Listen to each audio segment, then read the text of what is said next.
सभी लोग जुड़ रहे हैं।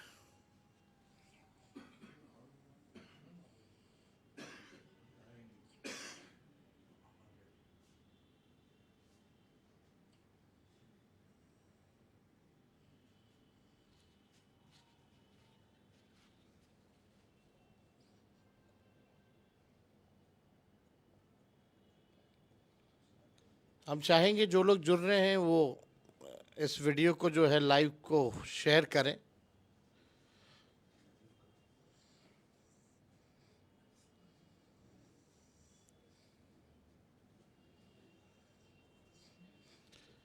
सभी हम लोगों के फेसबुक के सभी साथी, आज आप देख सकते हैं कि हम लोग जो है पार्टी के प्रदेश कार्यालय में हम लोग हैं और हमको लगा कि आप लोगों के समक्ष जो है अपनी बात को जो है आप लोगों से साझा करें। और पार्टी दफ्तर में हमारे साथ पार्टी के सभी वरिष्ठ नेतागण हैं। हमारे साथ आप देख सकते हैं बगल में मंगनी लाल मंडल जी हैं, हमारे सिद्दीकी साहब हैं, उदय नारायण चौधरी जी हैं और सभी हमारे साथ नेतागण यहाँ उपस्थित हैं। और हम सब लोग जो है अभी चर्चा कर रहे थे कि इलेक्शन कमीशन की जो भूमिका जो है वो किस प्रकार से हो गया है। आप सब लोग जान रहे हैं कि कुछ दिन पहले ही इलेक्शन कमीशन ने निर्णय लिया है कि नया वोटर लिस्ट जो है, यानी पुराने वोटर लिस्ट को अलग करके नए वोटर लिस्ट को जो है वो बनाएंगे। इसमें बड़ी साजिश है और साजिश की बू आ रही है और इसी के लिए हम लोग लगातार प्रयास कर रहे थे कि इलेक्शन कमीशन से हम सब लोगों की जो है मुलाकात हो। हमारे जितने घटक दल हैं, अलायंस पार्टनर्स हैं, एक डेलीगेशन चाहता है कि इलेक्शन कमिश्नर से मिले और अपनी बात को रखे। जो शंकाएं हैं, जो कन्फ्यूजन है, क्लैरिटी नहीं है किसी भी चीज़ की, बार बार जो है इलेक्शन कमीशन गाइडलाइन बदल रहा है, चीज़ें बदल रहा है और एक साजिश है कि 8 करोड़ लोगों का फिर से जो नया लिस्ट बनेगा वो जो है मात्र 25 दिन के अंतर्गत जो है पूरा करना है। पहले ये जब काम हुआ था 2003 में तो 2 वर्ष लगे थे। अब जब चुनाव को कुछ महीने बचे हैं, देखिए जब बाढ़ है, जब बारिश का मौसम है, जब फ्लड फाइटिंग हमारे सरकार जो है उसमें लगी रहती है कि भाई फ्लड का समय है तो जितने भी सरकारी कर्मचारी अधिकारी हैं फ्लड फाइटिंग में जो है वो लगेंगे। लेकिन आप देखिएगा अब अधिकारी जान बचाने में लोगों के रहेंगे, बाढ़ सहायता में लगे रहेंगे या लोगों से डॉक्यूमेंट मांगते फिरेंगे। और वो भी ऐसे ऐसे डॉक्यूमेंट मांगे जा रहे हैं जो 11 डॉक्यूमेंट ऐसे हैं जो गरीबों के पास मिलेंगे ही नहीं, एकदम नहीं मिलेगा वो डॉक्यूमेंट। और आधार कार्ड की मान्यता नहीं है, राशन कार्ड हो या मनरेगा कार्ड हो, ड्राइविंग लाइसेंस हो, ये सब नहीं चलने वाला है। तो आप समझ सकते हैं कि संविधान में बाबा साहब ने हम सब लोगों को, गरीबों को अधिकार दिया वोट का। और नीतीश जी, मोदी जी डरे हुए हैं, उनके इशारे पे इलेक्शन कमीशन काम कर रहा है कि गरीबों का वोटर लिस्ट से जो है नाम काटो। और ये लोकतंत्र की जननी बिहार में जहाँ लोकतंत्र का जन्म हुआ, वहीं से ये भाजपा के लोग और नीतीश जी चाहते हैं कि लोकतंत्र की जननी से लोकतंत्र को ख़त्म कर दिया जाए। ये बर्दाश्त के बाहर है। हम बिहार के लोग, बिहारी ऐसा हरगिज़ नहीं होने देंगे। और आप गरीबों का वोटर लिस्ट से नाम, जो इनकी साजिश है काटने की, इसके लिए चाहे कुछ भी करना पड़े हम लोग जो है ज़रूर करेंगे।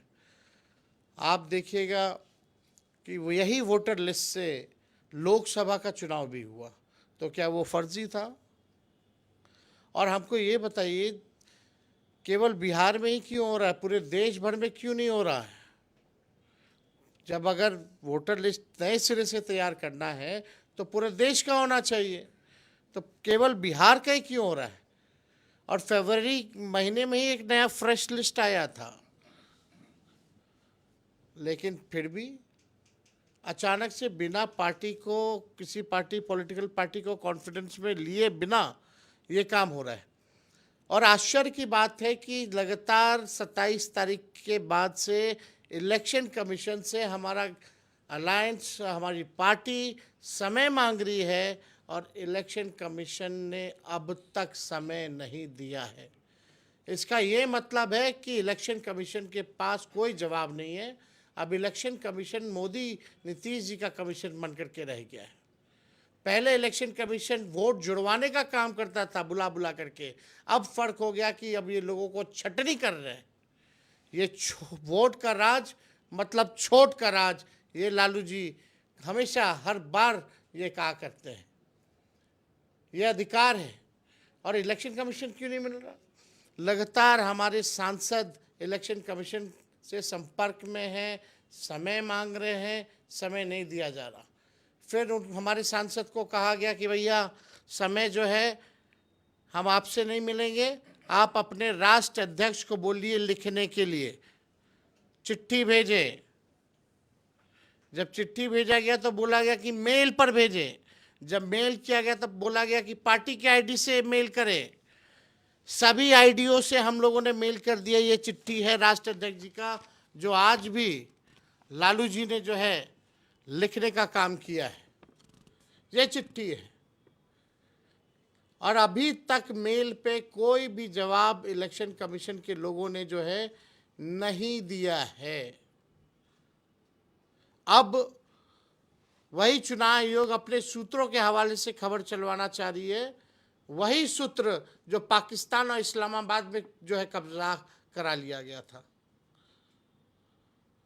और वो सूत्र अब चला रही है कि अब जो है डेलीगेशन के साथ नहीं मिलेगी, अलग एक साथ सभी गठबंधन के पार्टियों के साथ नहीं मिलेगी इलेक्शन कमीशन, अकेले अकेले मिलेगी। ये तो गजब है भाई। पहली बार ऐसा इलेक्शन कमीशन को तो सबकी बात को सुनना चाहिए, एक साथ सुनना चाहिए। एक ही मुद्दे पे अगर आ रहे हैं तो कंफ्यूजन क्लियर करना चाहिए, एक स्पष्ट नीति बनानी चाहिए, पारदर्शिता होनी चाहिए, पॉलिटिकल पार्टीज को जो है एक्सप्लेन करना चाहिए कि कैसे वो 25 दिन के अंदर 8 करोड़ लोगों का जो है करेंगे। तो ये तो कोई बात ही नहीं करने को तैयार है इलेक्शन कमीशन। हमने अपने सांसद को और डेलीगेशन को 5 बजे इलेक्शन कमीशन के गेट पे बोला, आप जाइए, देखते हैं किसको बुलाते नहीं बुलाते। ये तो सरासर लोकतंत्र का हत्या हो रहा है। संविधान को खत्म करने का प्रयास किया जा रहा है। गरीबों का मोदी जी वोटर लिस्ट से पहले नीतीश जी या मोदी जी वोटर लिस्ट से नाम कटवाएंगे, उसके बाद ये राशन खत्म करेंगे, उसके बाद ये पेंशन खत्म करेंगे। ये गरीब विरोधी लोग हैं ये लोग। आज हम चाहेंगे कि मंगनीलाल मंडल जी भी यहाँ बैठे हैं, प्रदेश अध्यक्ष जी, आपको क्या लगता है आखिर इलेक्शन कमीशन समय क्यों नहीं दे रहा है? इलेक्शन कमीशन इस बार बुरी तरीके से फंस गया है। अब तक ऐसा होता था को भी इलेक्शन कमीशन के अलग अलग काल को भी आपने देखा है। कोई एक पॉलिटिकल पार्टी जहां जिस देश में सिर्फ एक राज्य में चुनाव हो, उस राज्य का पॉलिटिकल पार्टी अगर इलेक्शन कमीशन से समय मांगता है तो आपको लगता है कि इस तरह का इतना समय ले लिया गया? अब तक कंफ्यूजन है, अभी तक समय नहीं दिया। ऐसा नहीं हुआ है। इलेक्शन कमीशन कभी किसी भी परिस्थिति में पॉलिटिकल पार्टी से एस्केप नहीं करता। लेकिन इस बार इलेक्शन कमीशन पॉलिटिकल पार्टी से अपने को बचा रहा है और समय नहीं दे रहा है। तो इससे साबित होता कहीं न कहीं दाल में कुछ काला है। 1971 दाल ही काला है। 1971 में जो चुनाव हुआ था, अब वो मैसिव विक्ट्री हुई थी इंदिरा गांधी को, तो केमिकल की बात आई थी, केमिकलाइज किया इलेक्शन कमीशन ने बैलेट पेपर को, ये आरोप हम लोगों ने लगाया था हमारे। लेकिन जब पार्टी ने कहा कि हमको टाइम दीजिए, जब बात करेंगे, आरोप पत्र आपको देंगे, तो इलेक्शन कमीशन ने सुना। इलेक्शन कमीशन पर आरोप था, इलेक्शन कमीशन ने सुना। अब तो चुनाव बिल्कुल आसन है, सन्निकट है, और चुनाव में अगर इनको इसमें गहन पुनरीक्षण कराना था तो जनवरी में कराते, फरवरी में कराते, मार्च में कराते, समय काफ़ी था, बचा हुआ था।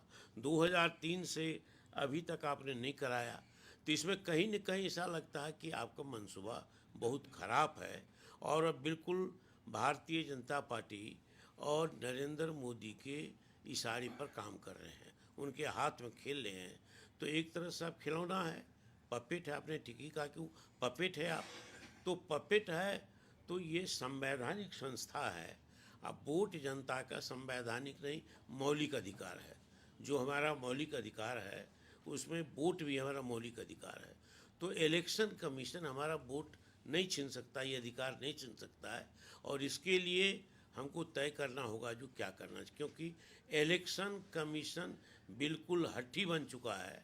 और इस बिंदु पर जो सब कंडीशन दिया, ये आधार कार्ड है, इससे पासपोर्ट बनता है, लेकिन कहता पासपोर्ट मान्य है, आधार कार्ड मान्य नहीं है। क्यों कि आधार कार्ड गरीब को भी हो गया, पासपोर्ट 5% लोगों के पास भी नहीं है। तो उसी तरीके से वो केवाला में गरीब लोगों को केवाला का आधार बनाया गया है। कई ऐसे आधार है जो नहीं है गरीबों के पास, कहाँ से लाएगा, लाने में समय लगेगा। और जो लोग माइग्रेशन करके बम्बई, दिल्ली, सूरत, बिहारी लोग जैसे पलायन करता है, अब बिहार में चुनाव है, 3 करोड़ से भी ज्यादा लोग, जयदे लोग चला गया है 8 करोड़ में। तो ये लोग आएगा कब, जाएगा कब, हमें जुटाएगा कब। अब और 25 इसमें जुलाई जो अंतिम जो, तिथि जो है। नोटिफिकेशन है इसमें इलेक्शन कमीशन के कि फिजिकल रूप से उन वोटरों को जो है रहना पड़ेगा। जहाँ रहते हैं उसका भी सर्टिफिकेट देना होगा, जहाँ आवास है, पैतृक घर है, वो भी देना पड़ेगा, अपने तरह माता तरह का पिता का भी देना पड़ेगा, प्रमाण पत्र जो है, डेट जन्म ऑफ तिथि का, बर्थ ऑफ डेट, आवास का जो सर्टिफिकेट जो है, बर्थ देना सर्टिफिकेट वो पड़ेगा। देना होगा। तो ये सब कितने लोगों के पास होगा? नहीं के बराबर। वो 2, 3, 4 आदमी जो गांव में रहते हैं, कागज का अपना ठीक ठाक रखने का काम करते हैं। बाढ़ के इलाकों में लोगों के पास कागज कहाँ, मतलब हर हर साल में बाढ़ बाढ़ के पास की जो दूसरे इलाके में भी है, आज भी कागज रखने की जगह विधिवत नहीं है। कागज मरोड़ कर रखता है, छूट जाता, खो जाता है। तो ऐसी स्थिति में अभी आई कार्ड खोज निकल जाए तो लोगों को दिक्कत होगी, कहाँ कहाँ नहीं है, तो आई कार्ड भी उसमें मान्य नहीं है। तो इस तरीके से इलेक्शन कमीशन का व्यवहार बिल्कुल पक्षपाती है और वोटर के साथ पक्षपात कर रहा है। ये लोकतंत्र के लिए चुनौती है, और इस चुनौती को हमको स्वीकार करके जम करके इसका प्रतिवाद करना चाहिए। शुक्रिया। हमारे साथ सिद्दीकी जी भी हैं, हम चाहेंगे कि कुर्सी थोड़ा आगे कर लें ताकि हम लोग जो है पहुँच। तो देखिए, हम पूछना चाहेंगे कि अभी इलेक्शन कमीशन जो है, राष्ट्र अध्यक्ष जी ने कई बार मेल किया और अभी तक जवाब नहीं आया है। आपका क्या लगता है कि क्यों ऐसा इलेक्शन कमीशन जो है कर रही है? देखिए, ऐसा है कि जहाँ तक चुनाव आयोग की बात है, ये संवैधानिक संस्था है, और संवैधानिक संस्था पर जो डिफरेंट पॉलिटिकल पार्टी है वो भी आस्था रखती है। और फिर चुनाव आयोग का भी यह दायित्व बनता है कि अगर किसी तरह का कोई कन्फ्यूजन या कोई चीज़, सवाल उठ रहा है तो उसका निदान करे। और चुनाव आयोग की ये भी जिम्मेदारी है कि जनता के बीच उनकी जो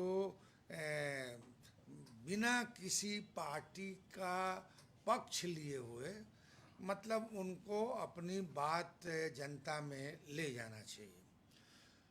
अब चुनाव आयोग को अगर किसी भी तरह का, मान लीजिए कि अव्यवहारिक निर्णय हो गया, तो जब चुनाव आयोग संवैधानिक संस्था है तो उनको व्यवहारिक काम करने में तो कोई दिक्कत है नहीं।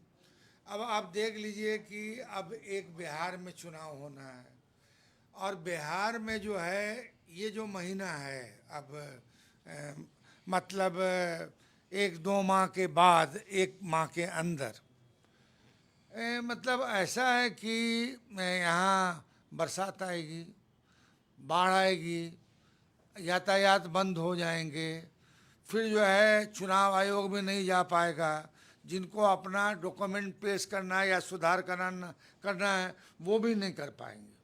दूसरी बात जो है, बिहार के जो है करीब 4 करोड़ से ज़्यादा लोग जो है, जो गरीब लोग हैं, मजदूरी करते हैं, वो या तो बॉम्बे में है, चेन्नई में है, हैदराबाद में है, दिल्ली में है, वो गए हुए हैं वहाँ। तो अब आप बताइए कि वो अभी जो है वो अनपढ़ है, एक इधर आ जी वो नहीं आप बोलिए। नहीं वो अनपढ़ हैं और समझिए अपनी पेट के लिए, मजदूरी के लिए वो गए हैं वहाँ। तो उनको जब तक आप अवगत नहीं कराइएगा, उनको लाने की व्यवस्था नहीं कीजिएगा, उनको भेजने की व्यवस्था नहीं कीजिएगा, तब तक वो आकर कैसे अपनी बातों को रखेगा। और जब इलिटरेट हैं वो, और आपने 9 बिंदु लगाया है, तो 9 बिंदु को समझाने वाला, बताने वाला उन मजदूरों के सामने और उन गरीबों के पास, इलिटरेट वर्ग के पास, जो आपके पास कौन सी व्यवस्था आपने की है? इसमें हमने कोई देखा है व्यवस्था नहीं। कि जब से पहला नोटिफिकेशन हुआ है उसके बाद से कई बार जो है बदलाव किए गए हैं। यानी इलेक्शन कमीशन खुद ही कंफ्यूज्ड है कि वो कर क्या रहा देखिए, है। बार बार चाहे डॉक्यूमेंट्स की चीज़ें हों, टाइमिंग की बात हो, हर बार जो है अपनी ही बात को अलग आदेश दे करके बार बार बदलाव किया जा रहा है। असल मैंने पहले ही कहा कि चुनाव आयोग एक संवैधानिक संस्था है, उसका दायित्व है कि साहब इम्पार्शलिटी जनता के बीच जो है उस संस्था का जाए, और कभी यह संदेश नहीं जाए कि यह भेदभाव करता है। मगर अगर आप किसी तरह का एक्ट, किसी तरह, हम नहीं कह रहे हैं कि आप दबाव में कर रहे हैं, मगर लोग समझेंगे कि दबाव में किया जा रहा है, इतनी जल्दबाजी क्या है।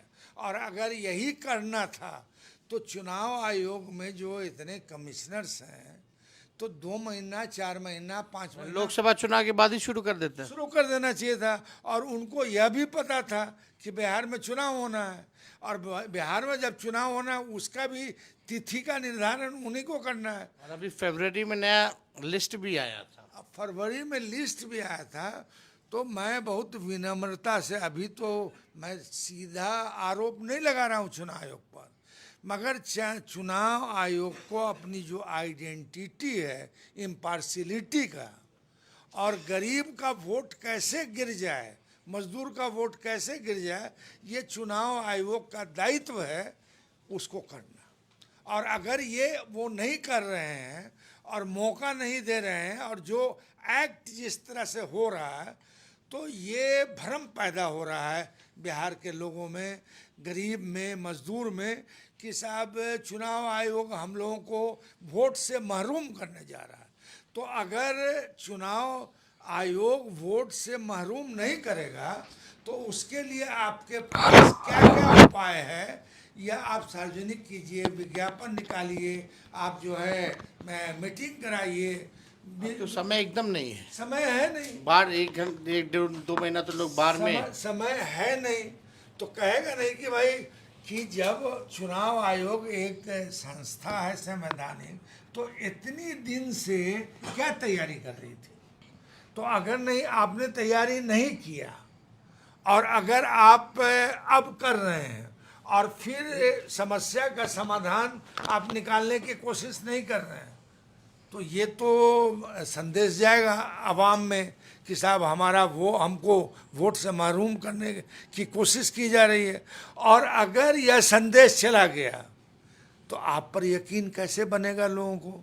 तो आप अपनी आइडेंटिटी और आपकी जो स्वायत्ता है उसको बरकरार रखने के लिए आप क्या एक्ट कीजिएगा, ये बिहार की जनता को अभी से समझाने का काम कीजिए।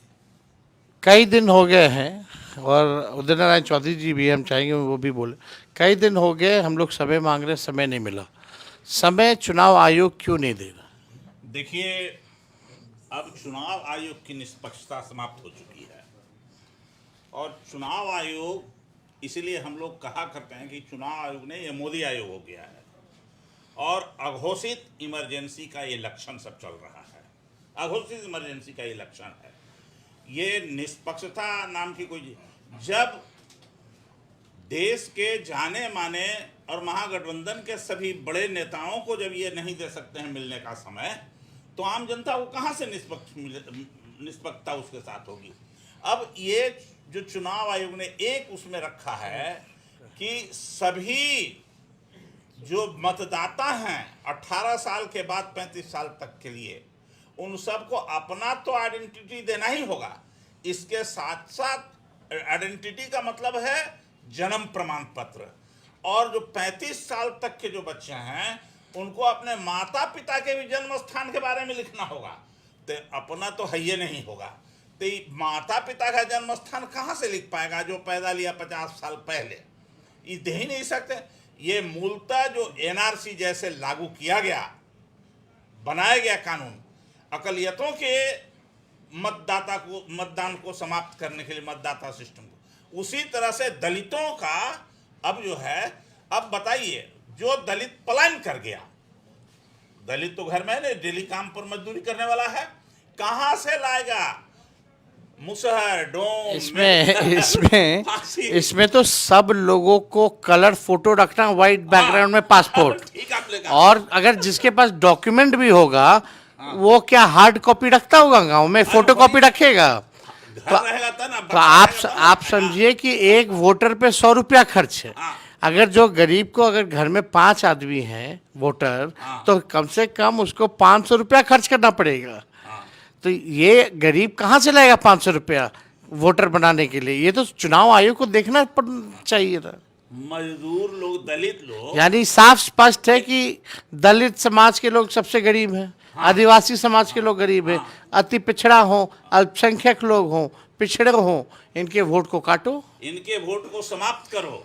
और जो आजादी के पहले जो सामाजिक स्थिति थी, जो वोट से वंचित किया था, इस सब को वोट से वंचित करके फिर से सामंतवाद, अंग्रेजों के शासन जैसा लाओ। और इसीलिए हम लोग कहते हैं अघोषित, ये तो आरएसएस का चाल है, सीधी सीधी बात है, आरएसएस का चाल है। इसमें आपको क्यों नहीं लगता कि अब तक बीजेपी को चिंता हुई?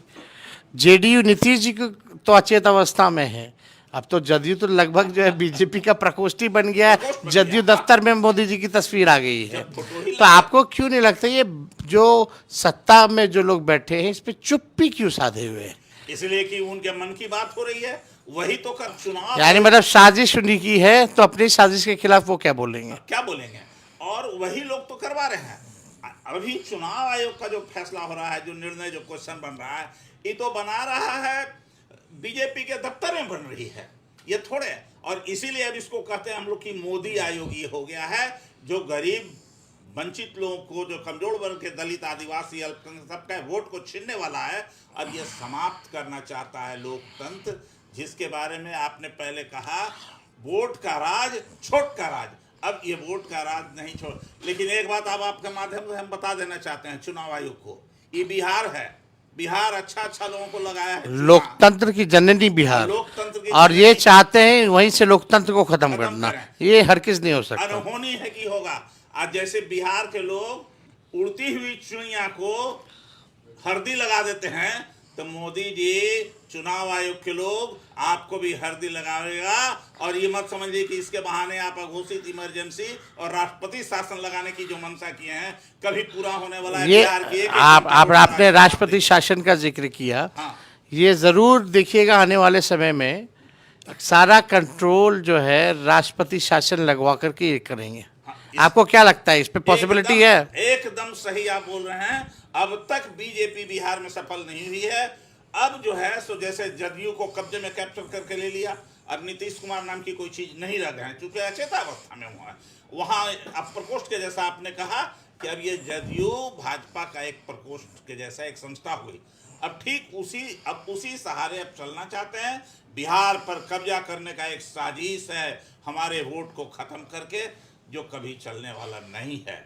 आप ठीक ही आपका ये कहना। तो हम ज़्यादा समय नहीं लेंगे, हम चाहेंगे कि जितने लोग भी 1000 से भी ज़्यादा ऊपर लाइव जो है लोग देख रहे हैं, हम चाहेंगे कि सभी लोग इस वीडियो को जो है शेयर करें, ज़्यादा से ज़्यादा तक इन बातों को जो है जन जन तक पहुंचाने का काम करें, क्योंकि ये आपके वोट का अधिकार को ये लोग छीनना चाहते हैं। यहाँ तनवीर साहब भी हैं, हम चाहेंगे कि तनवीर साहब को माइक जो है आप दीदी हाथ में ले लें। तनवीर साहब, राष्ट्र अध्यक्ष जी लगातार जो है उन्होंने मेल किया है इलेक्शन कमीशन को, और हम सब लोग कई दिनों से जो है मांग कर रहे हैं कि समय दे दिया जाए, और अभी तक कोई क्लैरिटी या कोई कंफर्मेशन इलेक्शन कमीशन ने नहीं दिया है। अब उनके सूत्रों के हवाले से खबर आ रही है, ये उनके वही सूत्र हैं जो इस्लामाबाद पाकिस्तान पे कब्ज़ा करा लिया गया था।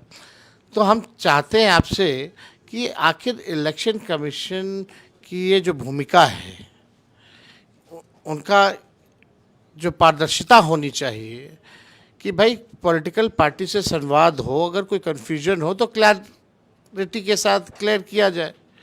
तो आपको क्यों नहीं लग रहा कि इतने दिनों से भी हम लोग समय मांग रहे हैं और समय नहीं दिया जा रहा है? अब उनके सूत्र बता रहे हैं कि डेलीगेशन से नहीं मिलेंगे, अलग अलग पार्टियों से इंडिविजुअल मिलेंगे। ये इलेक्शन कमीशन का सरासर लोकतंत्र विरोधी आचरण है। जब किसी सवाल पर आशंका हो जनता को, पॉलिटिकल पार्टीज़ को, और पॉलिटिकल पार्टीज समय मांगती रही कि हमको समय मिलने का चाहिए, लेकिन अगर इलेक्शन कमीशन ऐसा नहीं कर रहा है, इसका मतलब है कि इलेक्शन कमीशन के मन में चोर छुपा है और वो सरकारी दबाव में ये सारे हरकत को कर रहा है, और बिहार में बैकडोर से एनआरसी लागू करना चाह रहा है, और उसी की दिशा में ये कोशिश है। इसलिए हम समझते हैं कि यह सरासर बेईमानी है इलेक्शन कमीशन की। उसे यथाशीघ्र समय देकर इन आशंकाओं को दूर करना चाहिए जो पॉलिटिकल पार्टीज़ के मन में उनके निर्णय के कारण हो रहा है, और ऐसा निर्णय जो असंभव है कि इतने कम समय में इतनी बड़ी आबादी का ये पुनर्निरीक्षण कर सकें। रणविजय साहू जी भी हैं हमारे साथ, पार्टी के हमारे प्रदेश के प्रधान महासचिव हैं। आपको क्या लगता है कि अगर इलेक्शन कमीशन समय ना दे और चीज़ों को क्लियर ना करे तो महागठबंधन के नेताओं को, पार्टियों को क्या कार्यक्रम करना चाहिए? देखिए, निश्चित रूप से ये जो एक बड़ी साजिश हो रही है, लोकतंत्र को ख़त्म करने की बड़ी साजिश हो रही है। बिहार से लगभग 4 करोड़ लोग पलायन किए। अब उनकी चिंता है कि उनका नाम कैसे, जो इलेक्शन कमीशन का रूल है, गाइडलाइन आया है, उसको कैसे हम मानक को पूरा करेंगे। निश्चित तौर पे लोकतंत्र में अधिकार है संघर्ष करने का, और महागठबंधन के तमाम साथी संघर्ष के रास्ते पर जाना चाहिए, आंदोलन करनी चाहिए, सड़कों पर निकलना चाहिए, और पूरी तरह से जो साजिश है केंद्र सरकार का या उनके इशारे पर इलेक्शन कमीशन जो काम कर रहे हैं, उनका भंडाफोड़ जनता के बीच, और जो जनता है, जनमानस है, जो गरीब लोग हैं, मजदूर लोग हैं, कमज़ोर लोग हैं, उनके बीच पर्दाफाश करना चाहिए। बहुत बहुत धन्यवाद। हम चाहेंगे कि मंगनीलाल मंडल जी से आखिरी कमेंट जो है हम चाहेंगे कि वो अपना दे।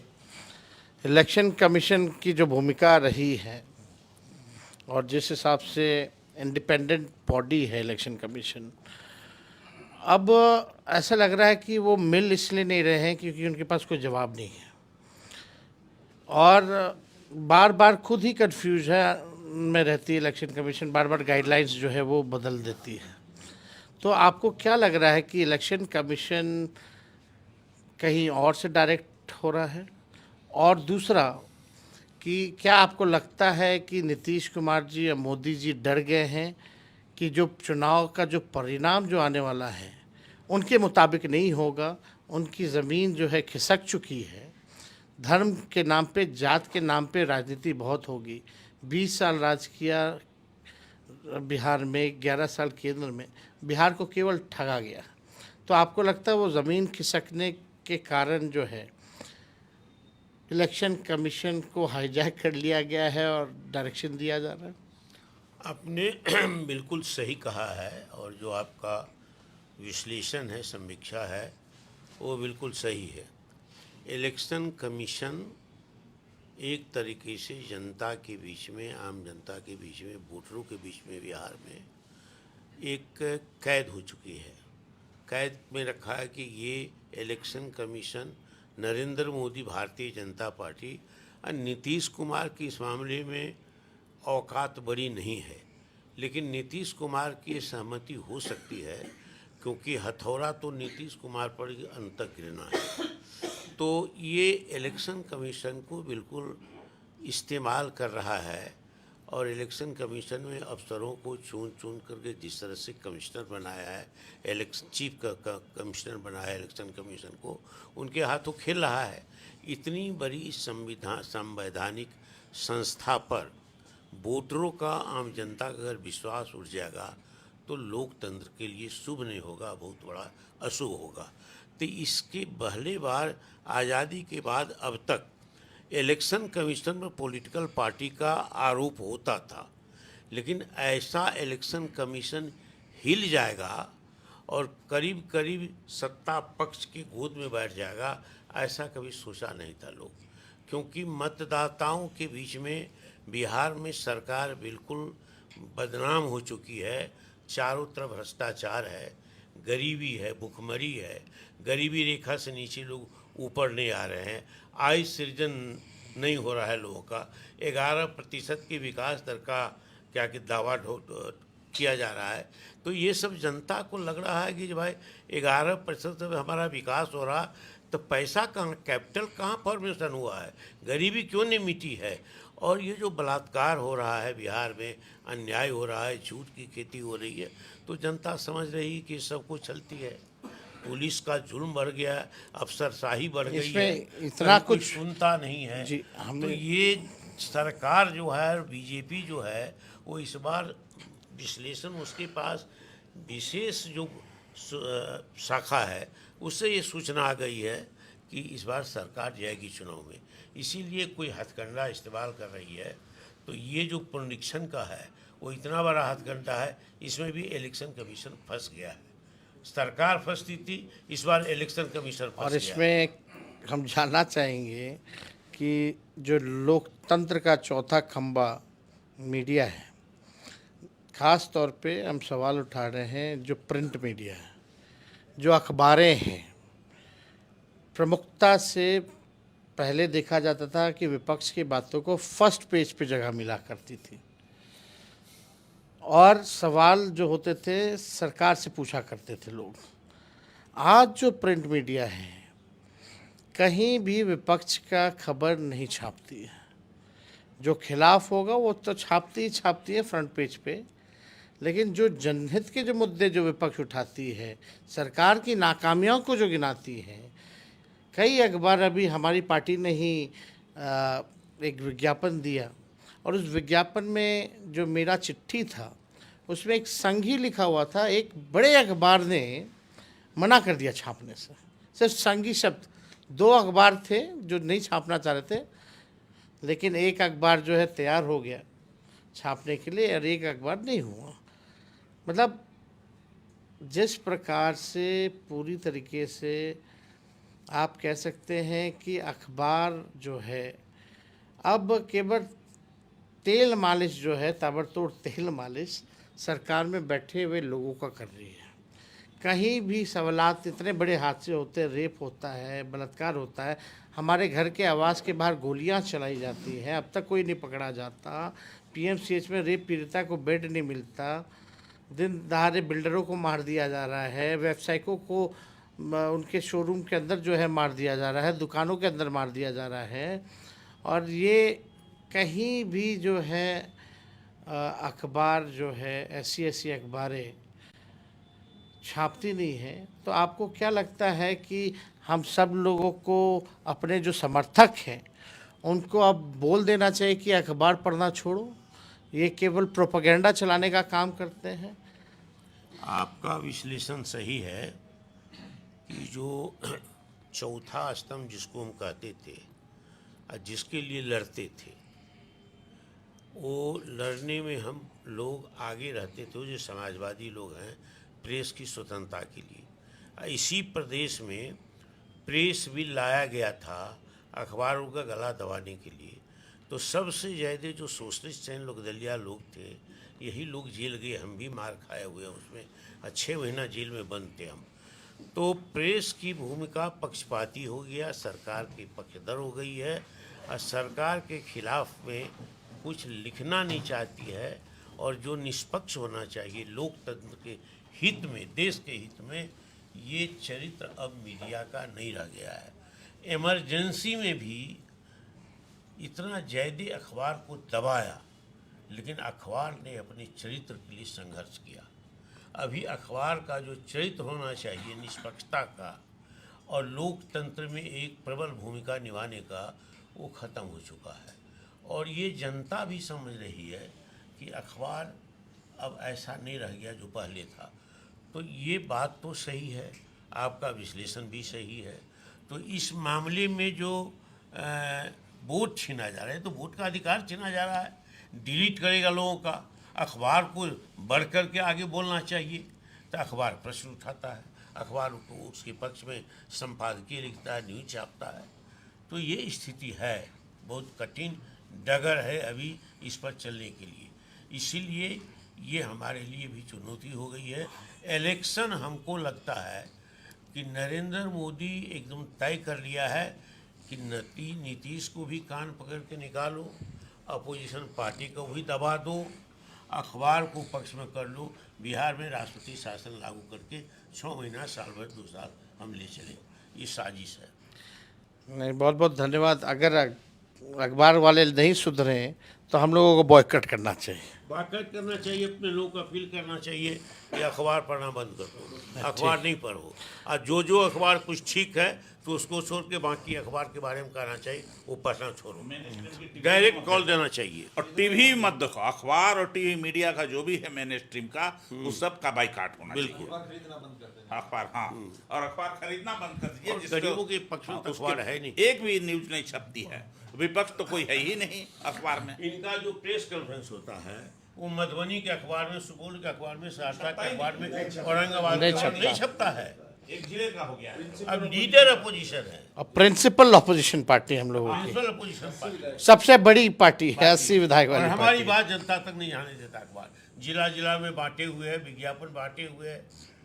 सबसे बड़ा सत्ताधारी दल का सब जगह, सत्ताधारी दल का कोई बोलता है, उनका चिंटू पिंटू सब बोलता है, उसका क्या छप है पिंटू, सब आज जिलों में भी उसका छपता है। इसको कोई नहीं जानता है। जिसको नाम भी नहीं जानता है लोग, उसका छपता है। आप जो हम लोग मुख्य अपोजिशन पार्टी हैं, इसका तो कुछ छपता ही नहीं है। भोला बाबू, आपकी क्या राय है जो घटना हम लोगों के सामने है, जो हो रही है?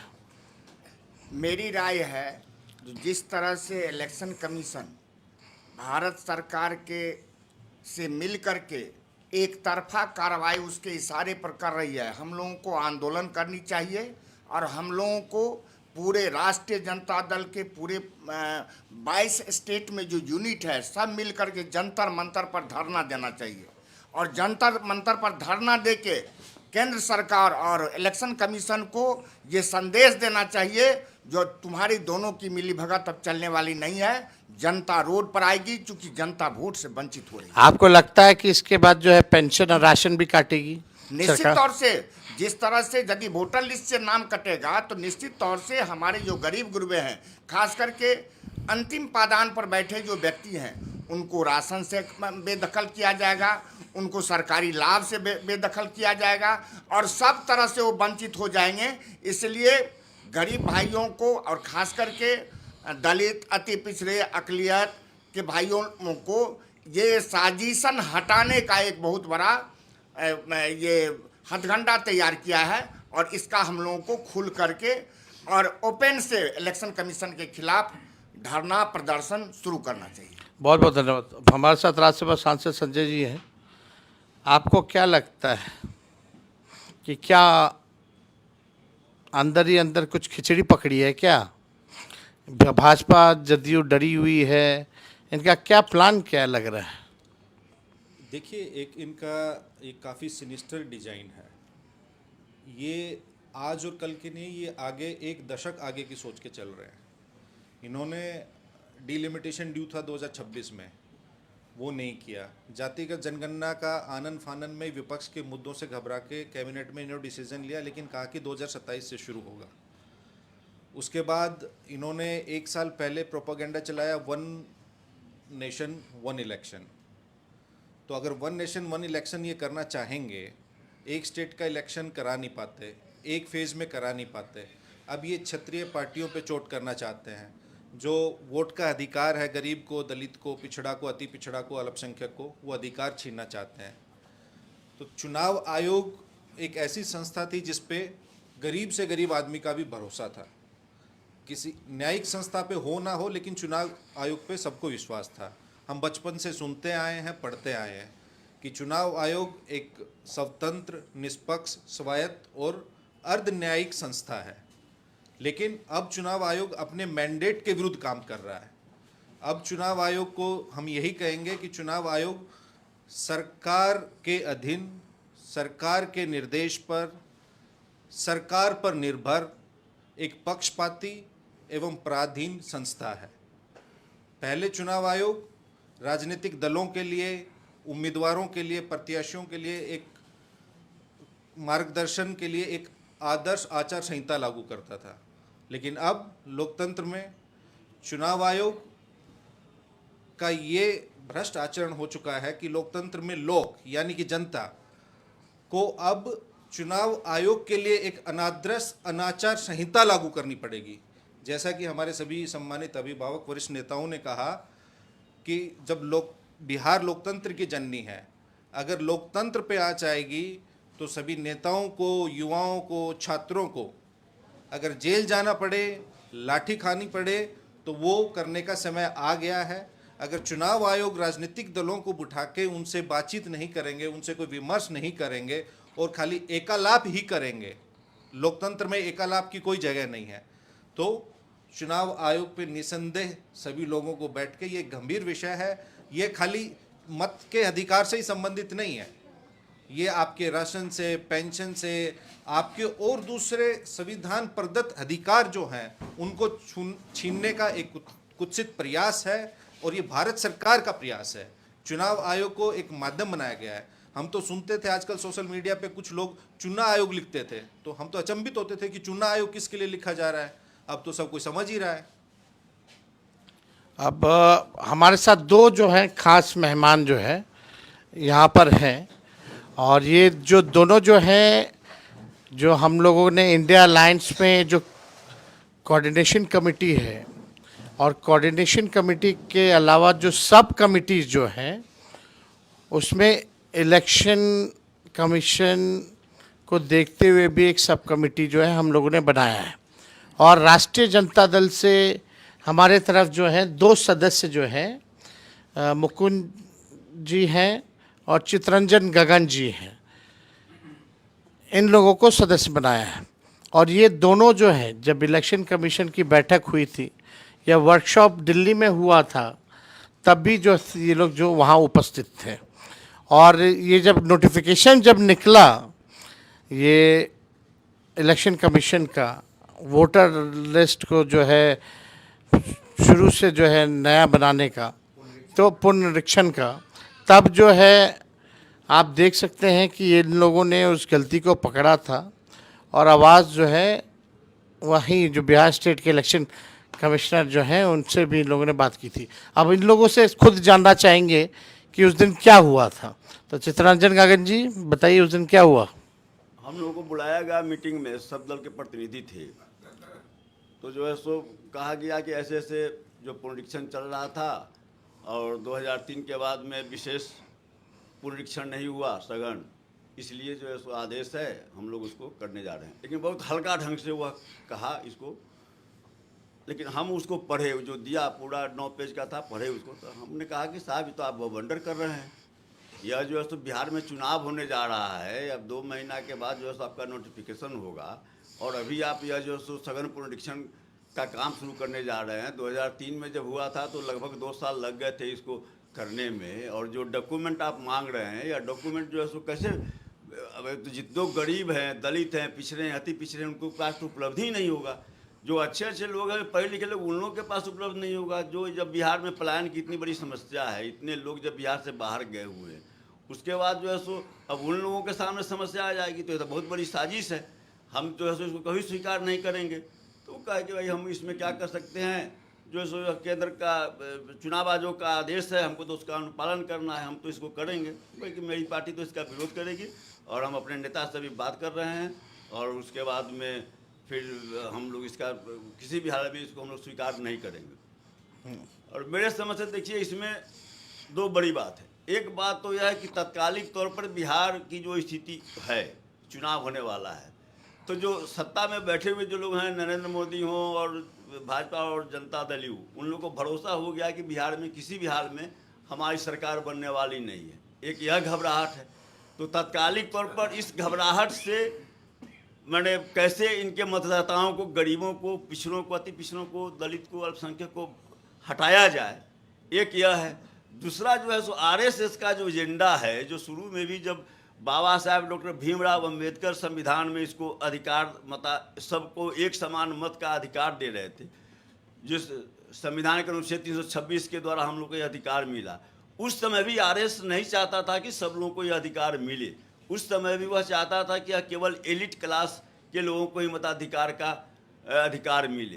तो कहीं ना कहीं यह दोहरी साजिश है आरएसएस के कि यहाँ साहब जो है सो कुछ खास लोगों को ही मताधिकार का अधिकार मिले। जैसा कि संजय जी ने कहा कि एक लॉन्ग टर्म उन लोगों का गेम चल रहा है, तो एक लॉन्ग टर्म गेम भी चल रहा है और तात्कालिक तौर पर जो है सो बिहार की, चलिए ठीक है, उम्मीद करेंगे आप इन के इलेक्शन कमीशन के चीज़ों को जो है गंभीरता से और आगे देखते रहिएगा कि क्या बदलाव होता है या नहीं होता है। नहीं, हमें खुशी है कि हमारे नेता आदरणीय तेजस्वी जी ने इस मामले को काफ़ी गंभीरता से लिया है और उनके प्रयास से यह महागठबंधन इसको लेकर आगे बढ़ी है। और एक बहुत बड़ा इशू है, जो भी इस चीज़ को समझते हैं, महसूस करते हैं, हम समझते हैं कि बिहार की जनता तो सड़क पर भी उतरने का काम करेगी, जो स्थिति बनती जा रही है। हमारे साथ मुकुंद जी भी हैं, और ये दिल्ली में जो वर्कशॉप हुआ था इलेक्शन कमीशन द्वारा, क्या आपको उस समय कितने दिन पहले हुआ था ये वर्कशॉप, और क्या वहाँ इसका जिक्र किया गया था कि बिहार में फिर से जो है पुनरीक्षण करेंगे? बिल्कुल नहीं सर, ये वर्कशॉप ज़्यादा नहीं 2-3 महीने पहले ही हुआ है जी। तो उस समय जस्ट उन्होंने इंट्रोड्यूस किया था कि हम प्रॉपर ट्रेनिंग कर रहे हैं, चीज़ों को सिखा रहे हैं, पहले से हमें करना चाहिए था, इस तरह की चीज़ें उन्होंने वहाँ पे एक्सप्लेन करी थी। तो इतनी बड़ी साजिश अंदर ही अंदर रची जा रही है, ये बिल्कुल उस वक्त हमें इतना एहसास नहीं हो पाया था। हमने चर्चा करी थी कि ये यूं ही नहीं है, कुछ ना कुछ तो होगा। और जैसे ही उस दिन मीटिंग हुई, रिसेंटली जो अभी इन्होंने मीटिंग कॉल करी थी, सभी दलों के प्रतिनिधि हम वहाँ पहुँचे थे, और उन्होंने बड़े ही, जैसा कि आदरणीय गगन सर ने बताया, बहुत ही लाइट वे में चीज़ों को हमारे पास लेकर वो आए कि ऐसी चीज़ें होनी है। हमने तुरंत शुरू हो चुकी है, और बिहार का एक बड़ा एरिया, ऑलमोस्ट 73% हमारा जो लैंड एरिया है वो फ्लड इफेक्टेड होता है। लोगों के सब कुछ बह जाता है। ऐसी परिस्थितियों में आपने कैसे ये निर्णय लिया? साथ ही साथ जहां आपके पास 77,895 बूथ, 7 करोड़ 80 लाख मतदाता, आप कैसे करेंगे इतने कम समय में? लास्ट जो आपने 2003 में किया था, ऑलमोस्ट 1.5 से 2 साल उसमें लगे थे। आपने कल्पना भी कैसे करी कि मात्र 1.5 महीने, 26 दिन, 1.5 महीने भी नहीं, उन्होंने जो समय बताया कि हम 30 जून से शुरू करेंगे और इसको हम 26 दिन में समाप्त करेंगे, फिर 1 महीना दावा आपत्ति के लिए इसमें आपको क्या लग रहा है अभी तक जब से नोटिफिकेशन हुआ अब तक जो लगभग 1 हफ्ता होने को है जी, 1 हफ्ते में अब तक कितना काम जो है इन लोगों ने पूरा किया होगा? सर ये संभव ही नहीं है, ये बिल्कुल प्रैक्टिकली पॉसिबल नहीं है। ये ट्रेनिंग का नाटक कर रहे हैं, इसको ट्रेनिंग दे रहे हैं, उसको ट्रेनिंग दे रहे हैं, हमारे पॉलिटिकल पार्टीज़ के रिप्रेजेंटेटिव्स को डिस्ट्रिक्ट्स में भी बुला रहे हैं, पर जो ग्राउंड वर्क है वो इतना आसान नहीं है, क्योंकि 11 तरह के डॉक्यूमेंट इन्होंने डिमांड करे हैं, जो आम, जैसा कि सबों की राय है इसमें, और सभी सहमत है। और उस दिन जब मीटिंग हो रही थी तो सभी पॉलिटिकल पार्टी, स्पेशली जो हमारे इंडिया गठबंधन के साथी हैं, उन्होंने भी कहा था ये 11 डॉक्यूमेंट आसानी से किसी के पास उपलब्ध नहीं है। और स्पेशली जो पेरेंट्स के डॉक्यूमेंट इन्होंने डिमांड करे कि माता पिता के भी डॉक्यूमेंट इनको चाहिए, चाहिए। कुछ परिस्थितियों में पिता या माता के, और कुछ परिस्थितियों में अगर 2004 के बाद वो पैदा हुए हैं तो माता पिता दोनों के। अगर 87 से 2004 के बीच पैदा हुए हैं तो दोनों में से किसी एक के, और 87 के पहले पैदा हुए हैं तो इंडिया में 87 के पहले पैदा हुए हैं तो खुद का डॉक्यूमेंट सेल्फ अटेस्टेड करके इनको और देना जिसके है। पास डॉक्यूमेंट भी है उसको तो सब फॉर्म तो भरना ही पड़ेगा, बिल्कुल फोटो भी देना पड़ेगा बिल्कुल, गरीबों प्री को, प्रिंटेड फोटो लेके आएंगे, हार्ड उनसे- कॉपी फोटो कॉपी भी बिल्कुल देना सर, पड़ेगा। ये बिल्कुल तो व्यवहारिक रूप यानी से एक संभव वोटर नहीं पे 100 रुपया खर्च है। बिल्कुल होना ही है सर, और ये संभव ही नहीं है। बहुत सुदूर इलाकों में जिनके पास कलर प्रिंटर नहीं है, जिन इलाकों में, वो कहाँ भटकेंगे इन फोटोज के लिए, डॉक्यूमेंट के, बाढ़ में जान photocopy बचाएगा के लिए। कि क्या करेगा? बिल्कुल, जिनकी सारी चीजें बह जाती हैं हर साल, उनके पास नहीं रहते ये कागजात। नहीं ठीक है, शुक्रिया। तो अब जितने हमारे व्यूवर्स हैं, आप सब लोगों ने देखा, और आप सब लोग जो हैं, हम चाहेंगे कि लोकतंत्र को बचाने के लिए अपनी आवाज़ को बुलंद करें और इन चीज़ों को और जन जन तक प्रचार कीजिए, लोगों को बताइए कि क्या बीजेपी और नीतीश कुमार जी मिल करके गरीबों को किस प्रकार से वोटर लिस्ट से नाम से हटवाने जा रहे हैं। वो गरीब वही तबका है, दलित है, पिछड़ा है, अति पिछड़ा है, आदिवासी है, अल्पसंख्यक भाई हैं, इन सब का नाम काटने की बड़ी साजिश है। और दूसरा, जब गरीबों का नाम वोटर लिस्ट से कटेगा तो पेंशन भी नहीं मिलेगा, ना राशन मिलेगा। असली बीजेपी की चाल है कि राष्ट्रपति शासन लागू करके जो है राज बिहार में ये करें।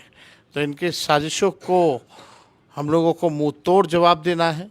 इलेक्शन कमीशन तो बीजेपी का प्रकोष्ठ बन के रह गया है, पपेट बन करके रह गया। अभी तक हम लोगों को समय नहीं दिया है मिलने का। पता नहीं क्यों हमारे इलेक्शन कमिश्नर जो हैं मिस्टर इंडिया हो गए हैं।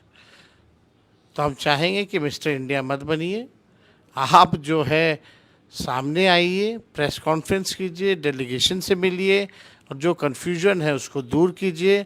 जनता में क्लैरिटी होनी चाहिए, और इंश्योर कीजिए कि किसी भी गरीब का वोटर लिस्ट से नाम नहीं कटेगा।